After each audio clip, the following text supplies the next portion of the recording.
8वां बाब। रूह में जिंदगी। बस अब जो मसीह यस्सु में हैं उन पर सजा का हुक्म नहीं, क्योंकि जिंदगी के रूह की शरीयत ने मसीह यस्सु में मुझे गुनाह और मौत की शरीयत से आजाद कर दिया।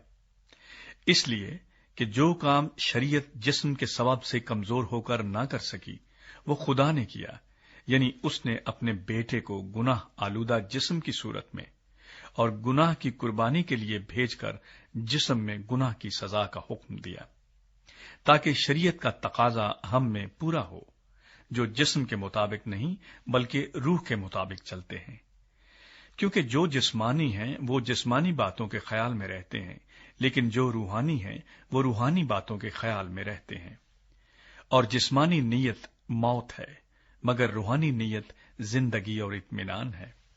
इसलिए कि जिस्मानी नीयत खुदा की दुश्मनी है, क्योंकि ना तो खुदा की शरीयत के ताबे है ना हो सकती है, और जो जिस्मानी है वो खुदा को खुश नहीं कर सकते। लेकिन तुम जिस्मानी नहीं बल्कि रूहानी हो, बशर्ते कि खुदा का रूह तुम में बसा हुआ है। मगर जिसमें मसीह का रूह नहीं वो उसका नहीं। और अगर मसीह तुम में है तो बदन तो गुनाह के सबब से मुर्दा है, मगर रूह रास्तबाजी के सबब से जिंदा है। और अगर उसी का रूह तुम में बसा हुआ है जिसने यस्सु को मुर्दों में से जिलाया, तो जिसने मसीह यस्सु को मुर्दों में से जिलाया वो तुम्हारे फानी बदनों को भी अपने उस रूह के वसीले से जिंदा करेगा जो तुम में बसा हुआ है। बस अय भाइयों, हम कर्जदार तो हैं मगर जिस्म के नहीं, कि जिस्म के मुताबिक जिंदगी गुजारें। क्योंकि अगर तुम जिस्म के मुताबिक जिंदगी गुजारोगे तो जरूर मरोगे, और अगर रूह से बदन के कामों को नेस्तो नाबूद करोगे तो जीते रहोगे। इसलिए कि जितने खुदा के रूह की हिदायत से चलते हैं वही खुदा के बेटे हैं। क्योंकि तुमको गुलामी की रूह नहीं मिली जिससे फिर डर पैदा हो, बल्कि लय पालक होने की रूह मिली जिससे हम अब्बा यानी ऐ बाप कहकर पुकारते हैं।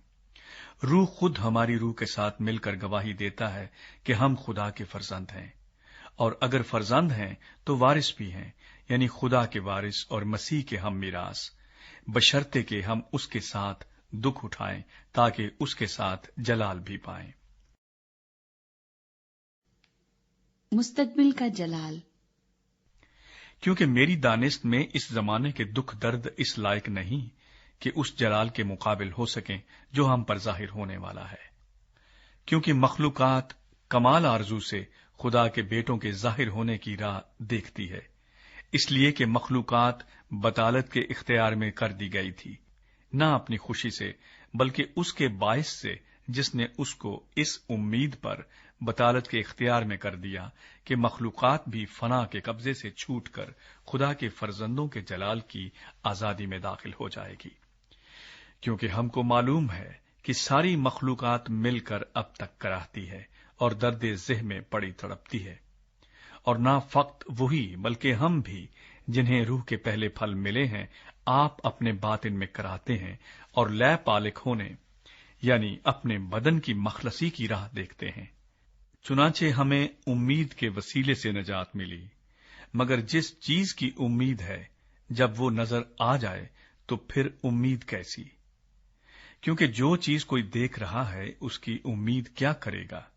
लेकिन जिस चीज को नहीं देखते अगर हम उसकी उम्मीद करें तो सब्र से उसकी राह देखते हैं। इसी तरह रूह भी हमारी कमजोरी